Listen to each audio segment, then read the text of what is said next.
Bismillahirrahmanirrahim. Assalamualaikum warahmatullahi wabarakatuh.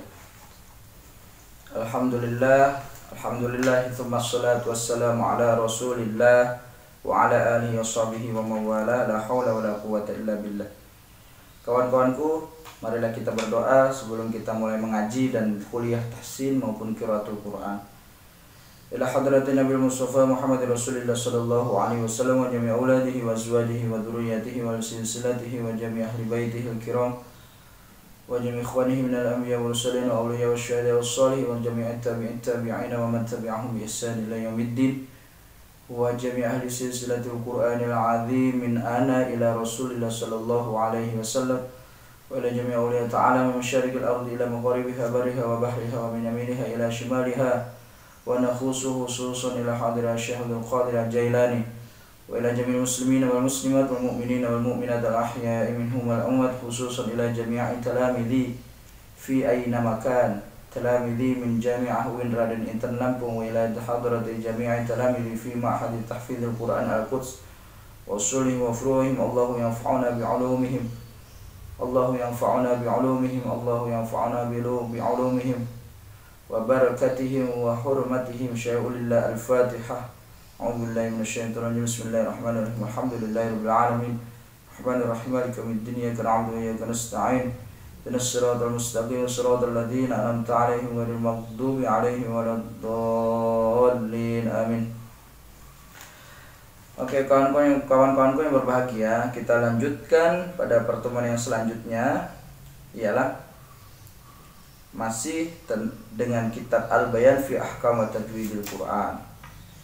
Kita lanjutkan fadlu ilmi tajwid, keutamaan ilmu tajwid, bahwa belajar ilmu tajwid itu ada keutamaannya. Belajar qiraatul Quran ada fadilahnya. Belajar tahsinul Quran ada keberkahannya. Halaman 20 kita buka alinea bawah. Warattu ahaditsu katsirah tadullu ala fadli tilawatil Qur'anil Karim wa ta'limuhu wa ta'limuhu minha. Aku telah menemukan hadis banyak sekali. Kata pengarangnya, ya, Salim Al-Kailani, pengarang kitab ini, itu beliau menyebutkan, aku telah menemukan hadis yang banyak yang menunjukkan atas keutamaan membaca Al-Quran, wa tu'allimuhu, dan mengajarkan Al-Quran, mengajarkan ilmu tajwid, mengajarkan tahsin maupun qiraatul Quran, wa ta'limuhu, dan mempelajarinya. Minha, beberapa hadis itu ada banyak sekali. Misalkan kita sudah pernah bahas dalam hadis Nabi itu ada man syaghalahul Qur'an wa dzikri an mas'alati a'taituhu ma afdalu mimma u'tiyas sa'ilin. Al-hadis. Barang siapa yang selalu menyibukkan dirinya dengan Al-Quran dan selalu mengingat-ingat tentang masalah-masalah syar'i, masalah-masalah Allah dan Rasul,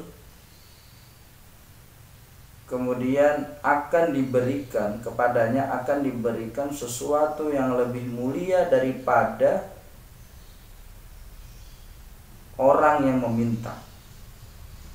Jadi kita selaku orang-orang muslim seharusnya, jikalau kita tidak mendapatkan apa yang kita pinta, itu bisa jadi karena kita kurang memiliki kedekatan kepada Zat yang Maha Memberi.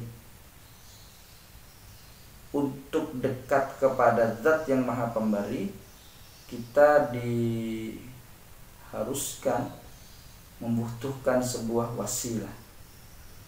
Mungkin saja diri kita ini tidak bisa langsung dekat kepada Allah Subhanahu wa Ta'ala. Oleh karena itu kita membutuhkan wasilah, seperti layaknya dikatakan dalam surat Al-Maidah, ya ayyuhalladzina amanu taqullaha wabtaghu ilaihil wasilah wajahidu fi sabilihi la'allakum tuflihun. Wahai orang-orang yang beriman, yang takwalah kepada Allah dan carilah wasilah, dan wajahidu fi sabili, dan tekunilah jalannya, la'allakum tuflihun, supaya kamu beruntung. Artinya jikalau segala macam pinta kita belum dikabul oleh Zat yang Maha Pemberi, bisa jadi karena segala macam ada hal-hal yang tidak kita ketahui, atau memang kita dalam kondisi yang benar-benar tidak pantas untuk dikabulkan. Oleh karena itu kita membutuhkan sebuah wasilah, yaitu Al-Quran. Melalui Al-Quran Allah akan berikan segala macam apa yang kita kehendaki tanpa kita meminta, bahkan lebih mulia dari orang-orang yang meminta sekalipun. Itu tambahan yang tidak ada dalam kitab. Yang ada dalam kitab ini disebutkan halaman 20, qala Rasul sallallahu alaihi wasallam, Nabi Muhammad sallallahu alaihi wasallam bersabda, man qara'a harfan min kitabillahi falahu bihi hasanatun. Barang siapa yang membaca Al-Quran satu huruf, maka baginya ialah satu kebaikan. Jadi barang siapa membaca kitab-kitab Allah satu huruf saja, baginya satu kebaikan. Wal hasanatu bi asyri amthaliha, dan satu kebaikan itu dengan 10 kali lipatnya. Satu kebaikan punya cabang 10 cabang kebaikan, 10 lipatan kebaikan. La aqulu alif lam mim harfun. Aku tidak mengatakan alif lam mim itu satu huruf. Alif lam mim itu kalimat dalam Al-Quran yang menjadi fawatihus suwar, pembuka surat-surat Al-Quran. Akan tetapi walakin alifun harfun, walamun harfun, wa mimun harfun. Akan tetapi alif itu huruf, lam itu huruf, mim juga huruf.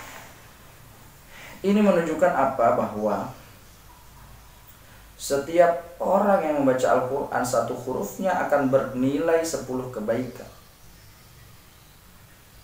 Huruf berbeda dengan kalimat, huruf berbeda dengan kalimat. Dalam kalimat tersusun dari beberapa huruf. Artinya satu kalimat bacaan Al-Quran itu akan bernilai sebagai puluhan kebaikan.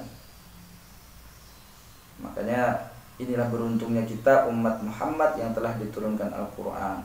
Makanya dalam Al-Quran ada kitabun anzalnahu ilaika mubarakun liyadabbaru ayatihi wa liyatadzakkara ulul albab. Al-Quran ialah kitab yang diturunkan kepada Nabi Muhammad SAW, mubarakun, yang memberikan keberkahan. Banyak sekali kita perhatikan saja, banyak sekali orang-orang yang memegang teguh terhadap Al-Quran, memegang teguh terhadap syariat-syariat Islam, selalu mendapatkan porsi yang tinggi, selalu mendapatkan kemuliaan yang tak pernah lekang, tak pernah luntur oleh waktu. Banyak sekali contoh-contoh di sekeliling kita. Tapi juga banyak sekali orang yang jauh terhadap Al-Quran, jauh terhadap Allah, hidupnya hancur berantakan. Kalaupun dia memiliki duniawinya tak mampu menyelamatkan dia untuk menghadapi siksa akhirat, siksa kubur kelak.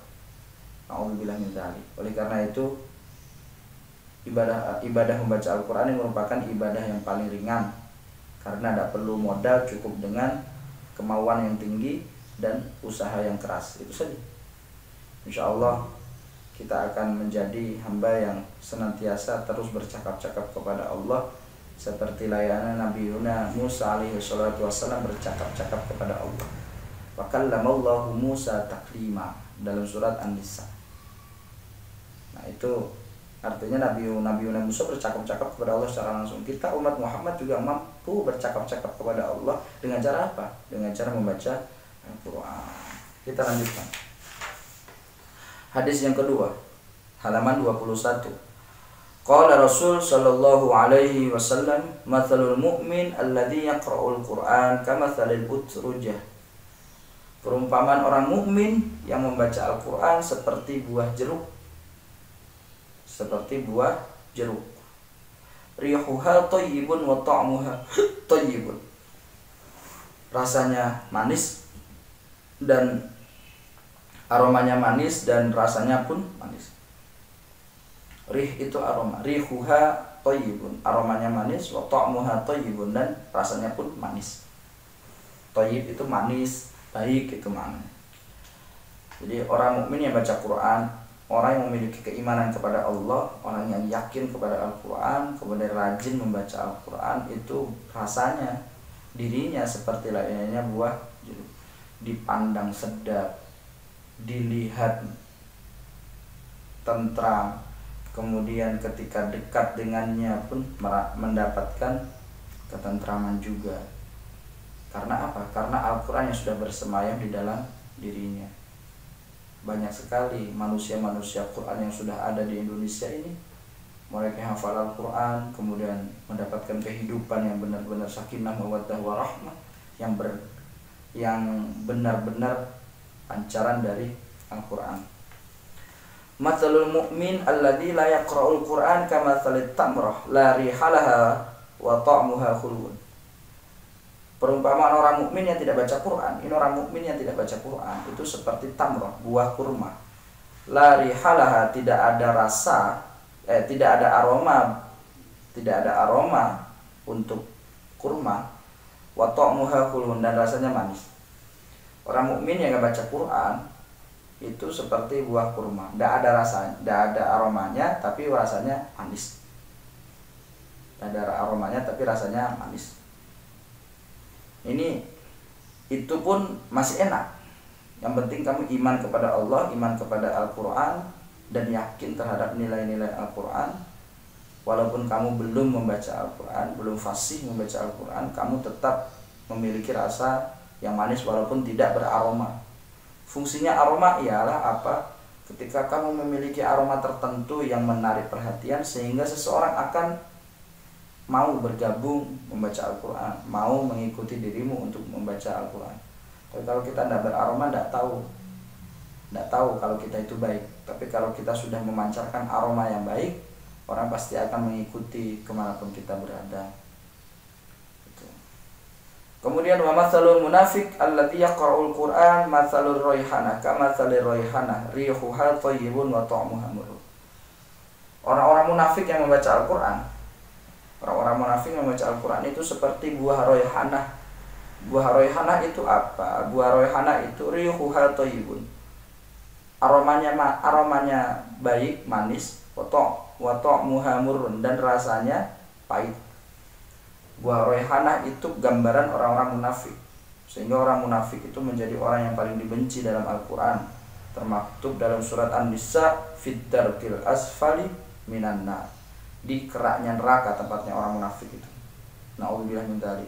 Makanya orang munafik itu walaupun aromanya manis, tapi rasanya tetap pahit. Kita jangan tertipu oleh aroma. Kita selaku orang mukmin hendaknya menjadi mukmin yang memiliki aroma yang baik dan memiliki rasa yang manis, seperti layaknya buah jeruk utrujah tadi. Wa matsalul munafiq alladzi la yaqra'ul Qur'an kamatsalil hanzalah laisa laha rih wa ta'muha murr.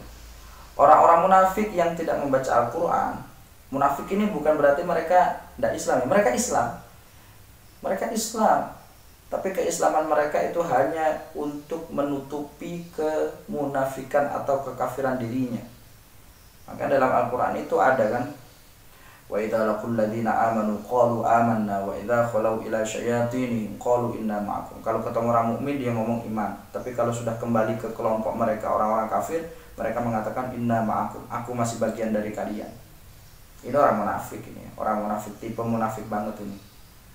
Kemudian dikatakan wa idza qila lahum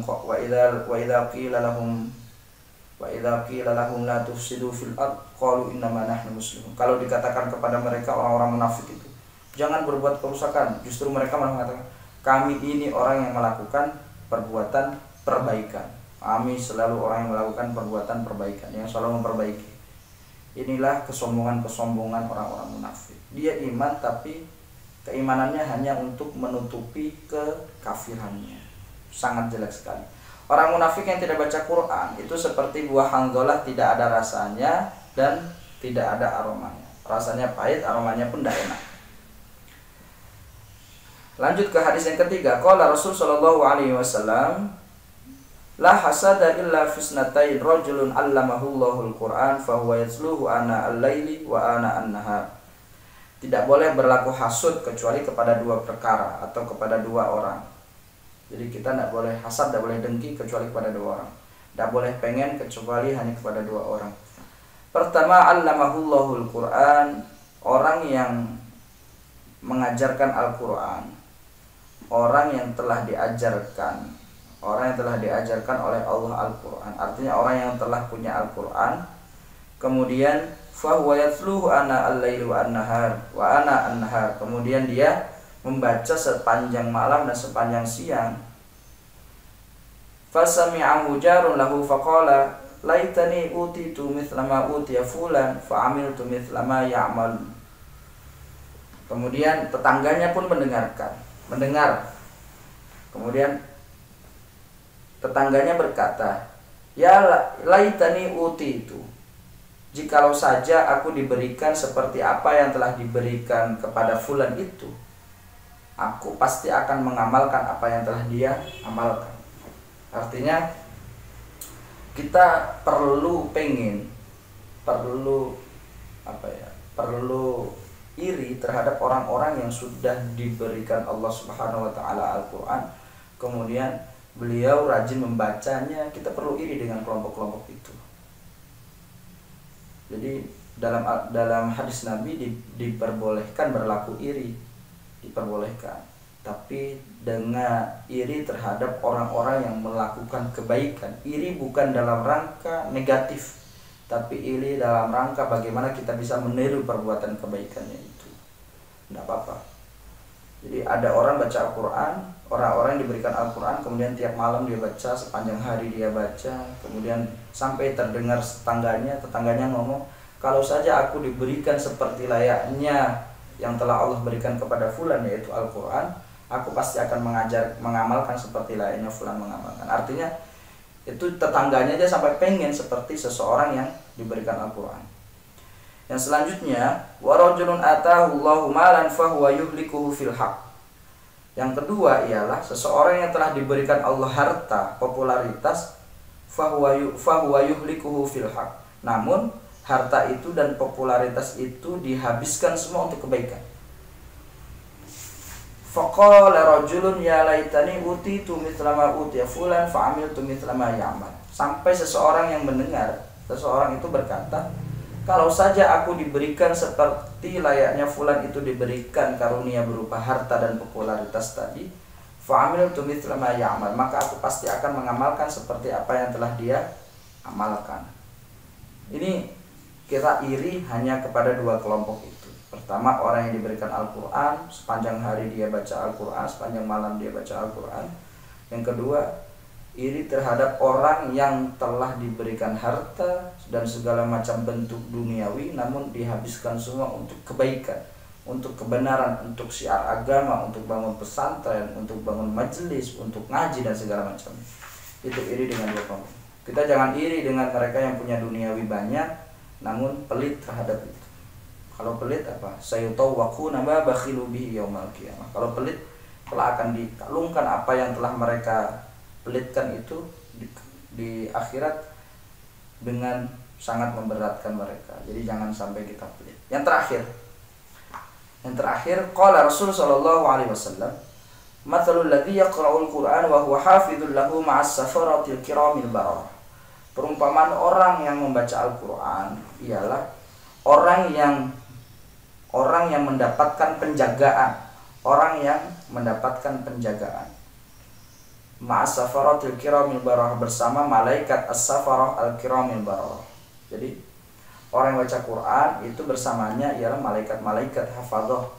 Malaikat hafadzah ini yang punya tugas menjaga orang-orang yang senantiasa membaca Al-Quran. Namun kita tidak sadar itu, kita tidak tahu itu, karena ini sifatnya gaib.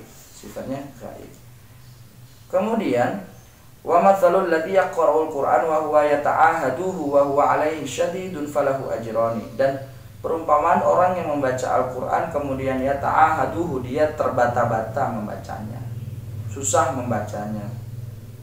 Ya, saya punya santri susah baca Quran, kalau baca susah. Nah, itu pahalanya dapat dua pahalanya. Wa huwa 'alaihi syadidun, dan dia merasa berat, merasa susah, merasa berat, merasa wah, pokoknya berat sekali ketika baca itu. Falahu ajrani, maka baginya ialah dua pahala. Artinya kalau kita lancar baca Quran, itu Allah akan memberikan kita malaikat hafadzah yang difungsikan untuk menjaga orang-orang yang memiliki kualitas bacaan. Tapi jikalau kita dalam proses belajar kemudian kita terbata-bata, mengalami kesulitan, tetaplah konsisten terhadap bacaan itu, tetaplah istiqomah melakukan perbuatan itu. Karena bagi mereka yang susah dalam proses belajar Al-Quran ialah dua pahala. Pertama, pahala belajar, yang kedua pahala membaca Al-Quran. Dan kesulitan-kesulitan itu tidak ada kesulitan yang lebih berpahala kecuali kesulitan ketika membaca Al-Quran.